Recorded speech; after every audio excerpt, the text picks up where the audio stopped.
Hello and welcome to my YouTube channel Volvo Christian, and welcome to beautiful Malmö, and more precise the Öresund Bridge in the background here.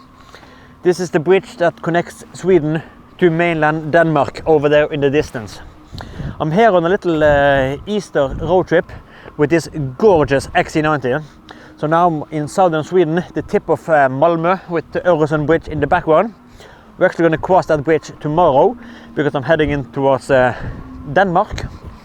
But I have to say welcome to this gorgeous XC90. This is a press car from Volvo Car Norway. This is a MY25.5, so this is the facelifted version. This is part 2 of my series from this location. Part 1, we talked about all the exterior changes on this heavily redesigned XC90. A little exterior review. But in this video, we're going to talk about the interior. So a little interior presentation and interior review.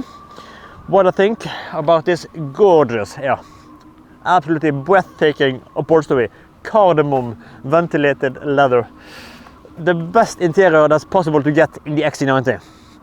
We're also going to talk about the infotainment, about this new 11.2 freestanding center display, and why I think this is actually the best iteration of the Android Automotive system, period.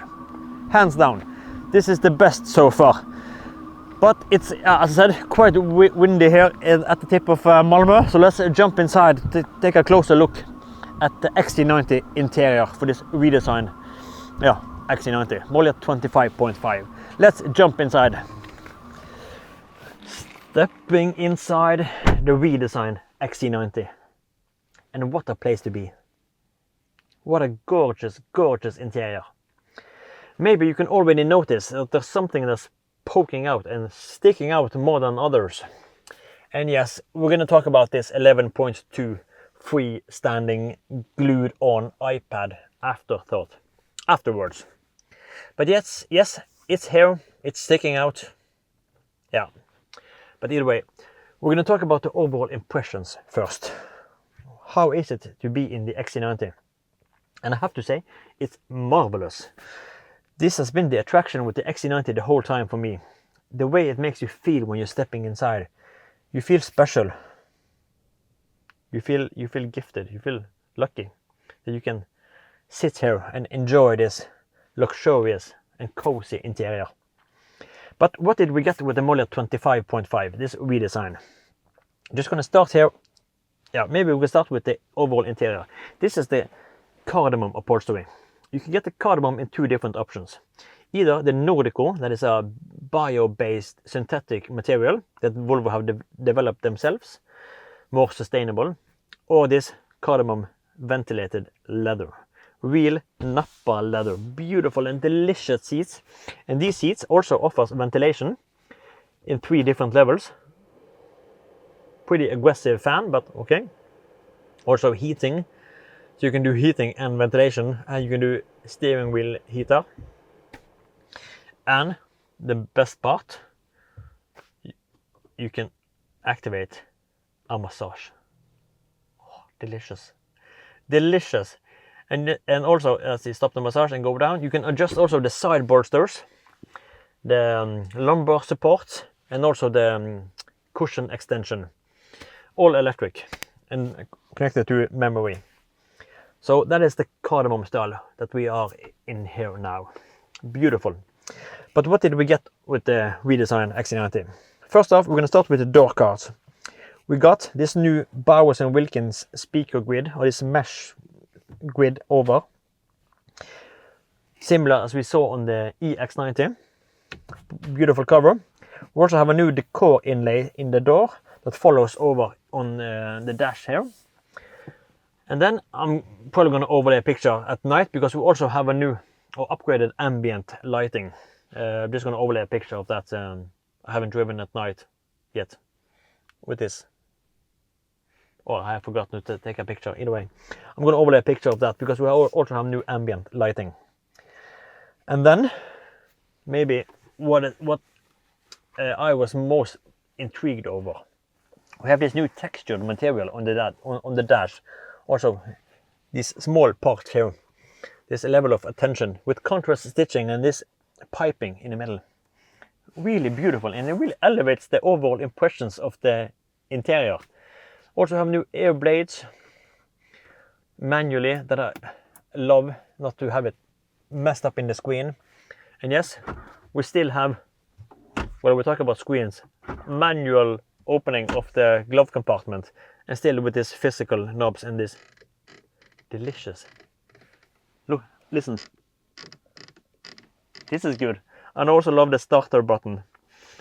And while we talk about the starter button, we have a heavily redesigned center console with a 2+1 cup holder situation and a new wireless charger that can definitely, let's see if we can start to charge with a cover on 42%. Okay, good space, and we have walls on the side so it won't fall out. Pretty good. And I actually noticed something else, because I have a slightly too big phone. I have a Samsung S24 Ultra Galaxy. It can actually fit in front of the cup holders. At least they can stand here.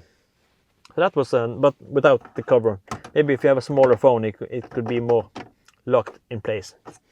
So we designed 2+1 cup holders, new wireless charger, and yeah, decent amount of storage down here. I have a little can of energy, so it's not that deep. It's like 10 centimeters, maybe 8 to 10. But we have like USB and connections to also a 12-volt socket. But I have some gum and keys. Put that back.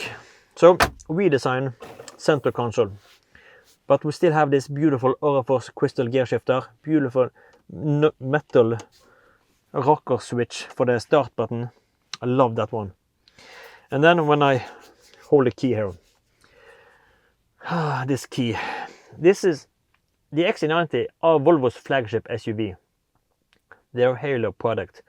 And in Norway, this is freaking expensive. It's like 1.3 million. And you get plastic fantastic, like Toys R Us key cover. I remember when I purchased my XC90 back in 2016. It was a model 17. Then the key cover were wrapped in charcoal leather, same as I had on my seats, and it matched the interior. So if you had ordered a amber or like an inscription with amber interior, then you got an amber wrapped leather key. Imagine how good this would look if this was in this cardamom style. Just use one piece, and I can't understand why they give plastic on this key. But either way, steering wheel the same, but we have a new Volvo logo here. You can't feel the Volvo letterings as you could before. Now it's just a little stick-on cover, plastic, but okay. You don't want metal here, probably. It poke you in the head. If the airbag goes off, I'm not sure where this cover will go. But yeah, little digression. But it's a new badge. So we have, let's see if we do a little summary. New decor inlays, new bows we can smash, new redesigned center console, textured materials, new decor inlays, new ambient lighting, and also, yeah, noise insulation. Noise insulation in the A and B pillar, acoustic foam, so make it more a quiet cabin. And then we can talk about the elephant in the room. This 11.2. So 11.2 inches. But I have a little question. Did Volvo really need to make the screen bigger? Couldn't they do the same user interface as this one, but in a smaller screen, the previous screen, at least the screen size? I'm not a fan that it's poking over the dashboard line. It kind of messes up with the design language and the lines for me on the dashboard here. With this, it's poking out. So visually, I'm not a huge fan. But then again, everything gets bigger these days. Screen gets bigger and bigger. And I've seen a bunch of YouTube reviewers that claims that they needed to go bigger, and some even claim that they should went even bigger. And comparing it against both the EX90 with the 14-inch or 14.5 and also the Ford Mach-E, I'm not quite sure how big that screen is, probably 17 inches. It's just massive. But personally, I'm not a fan of these massive screens. I think they should have done it ever so slightly smaller so that it wouldn't compromise the otherwise beautiful design language of the XC90. But maybe they could push it slightly lower, but that would probably compromise the button layout or the wireless charger. So I guess it is what it is. But what I love with this screen, when Volvo gave it a new screen, this has higher resolution and is more capacitive. So more of the screen are capacitive, so more responsive screen. And the resolution are very, very good. You can see now we are in Malmö, the tip of Malmö, with the Öresund bridge over here. But the thing I love with this screen, and I've had this car since Monday, today is Friday, what I love compared to previous Android-based systems, because one of the things Volvo have, one of their goals with the user interface are to reduce the number of taps or interactions you have to do to access a certain menu. And they have really nailed it on this one. Say you want to change your drive modes. Before it was like settings and then car and then you press. It was like 3 taps, if I remember correctly. Now on the main screen here, drive mode and then pure or hybrid. Change instantly. So it's 2 taps. And one thing I have complained about for many years are to adjust the display brightness. You have to go into settings and then car or controls and then scroll down and then find light adjustments and then tweak it. Now this car icon, and instantly you can select it here. It's not visible now because it's too bright, but on evenings, super easy, just easy access. So I really love that it's so easy. I'm sorry, but some things still requires 2 taps. Say you want to change your temperature. Now I have the climate off because I didn't want the fan to. But if you are now in the home screen, you want to change your temperature, it's 1 tap and then you have to tap. So it's still like 2 taps. Same with if you want to activate either the ventilation or the seat heating, 2 taps. So, but it's hard to get that on 1 tap unless you have 1 physical button. But I really love this, that is, some things are much easier accessible. And I also love that the icons are much bigger. Just look at the settings menu. Driving, everything are really big, really clear and easy to press. So this is the best iteration of the Android Automotive. I love that everything are so big and easy to do to adjust while you are driving. Even if, yes, you should probably not adjust some of these things while you are driving.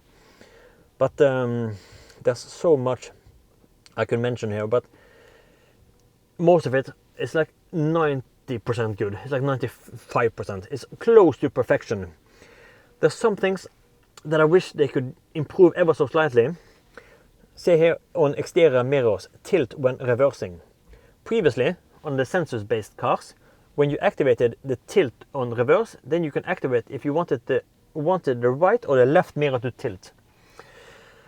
And here it's just on off. But I know there's a fast way to doing it. If you press the car, the gear shifter to reverse, you can just double tap on either left or right, and then see now in reverse, double tap, and then the mirror automatically dips down. So yeah, but the one thing I wish Volvo could do are these shortcuts, because here on the quick controls you have some shortcuts. You have lane keeping aid on and off, you have creep mode, okay, and then you have headrest fold. So if I want to fold the headrests in the second row, why do you need a shortcut to that? Yeah, you can't take them up again. So what? Why is it going blue. Yeah. And then reduced alarm. Say you're on a ferry. You want to, but why can't I put more shortcuts in here or change these two? Because say I want to preserve my battery range in this, since this is a T8 plug-in hybrid. When in the start menu, settings, or I can probably take that one as well. And then into driving, and then go down here to battery usage, auto, hold or charge. So you see there's quite a couple of numbers of tabs. If I want this easy accessible, if I use this frequently, then I should be able to save that on a shortcut here. That is my wish. But beside that, I think this is absolutely close to perfection. And there's only one reason to why I'm not giving it like 100%. This is like 90%. And that is because it is quite laggy. See, sometimes it's more laggy than others. See now if I press drive mode. It was fast now. Yesterday, I had to wait like 2 seconds because it's sometimes super laggy. Say I want to navigate to my hotel, quality hotel view. It's just up in the corner here. Start. Okay, now when I start the camera, then it's fast. Okay, let's say I want to start something else. I want to go to Hirtshals, to Denmark. Loading, start. Okay, that was not the best illustration for a laggy software, but it has over the last days been super laggy. Sometimes when I press it, I just have to wait a couple of seconds, like 1 to 2 seconds. Luckily, Volvo are gonna update that, because on the model 26 of the XC90, so not 25.5, but the next model year, then Volvo are gonna change the processor chip in this screen to the, let's see if I can remember that, Snapdragon Qualcomm cockpit platform. So that will make it faster. And that's the only thing I'm complaining about on this screen. But not today apparently. Today, suddenly it wants to be more snappy. Besides that, it's like 9 out of 10. This is the best iteration of the Android Automotive period. Just increase the speed, response time. What is this alert I got here? Current tip. No trip, okay, yeah. But I think that was it. And on the second row and third row, it is the same as before. There's no changes on the rear, but the graphic and the screen, you see here, I can adjust the temperature in the rear, and also the third row, activate the third row. But that was it for the Android or infotainment update. That sums up my XC90 review. First we looked at the exterior, and now we looked at the interior and also a little deep dive in the infotainment system. And if I should rate it from 0 to 10, it is really close to perfection. I'm not quite sure if I want to give it a 10, because I think Volvo have made a little shortcut with the dark version. I think they should have differentiated them more with a bespoke bumper, with a bespoke grille for the dark version. Now it's just blackened out. I think it had more character before, or more distinct separation between the bright and the dark. That is my only complaint, but it's really close to perfection. And if you're going for the bright either way, then maybe it is a 10. It's just absolutely perfection. It's still a king. I'm really excited to try the EX90 thoroughly, but the XC90 is the XC90. It has the style, it has the punch. I just love the XC90. And if I should order one today, yes, I'm struggling with the dark version, but when I think about this denim blue matte wrapped PPF that I saw a couple of weeks ago, and I talked about in a previous video, was a guy picking up his car at Volvo Car Norway in Oslo, and he asked me if I want to do a tag along, and that car looked absolutely spectacular. And if I should order one today, I would probably go the same way. Denim blue, dark, and have this matte PPF, because that looked absolutely incredible. Holy crap, that is the dream. is either that way or go for a denim blue in the bright exterior with the cardamom upholstery. Bright or dark, what would you go for? I'm 50-50. Actually, maybe I'm 60-40 because I love the bright versions. Or maybe 70, yeah. I can't decide, but either way, I'm gonna enjoy this XC90 a couple of more days. And actually tomorrow, I'm heading over Øresund Bridge, heading towards Denmark. North in Denmark to a beach called Løkken Beach. A sand beach, beautiful location. So I hope you will join me for the next video as well. But it's getting cold, it's windy, so I'm gonna jump in the car again. But I really hope you have enjoyed this video, and I hope I'll see you in the next one. So take care and bye bye.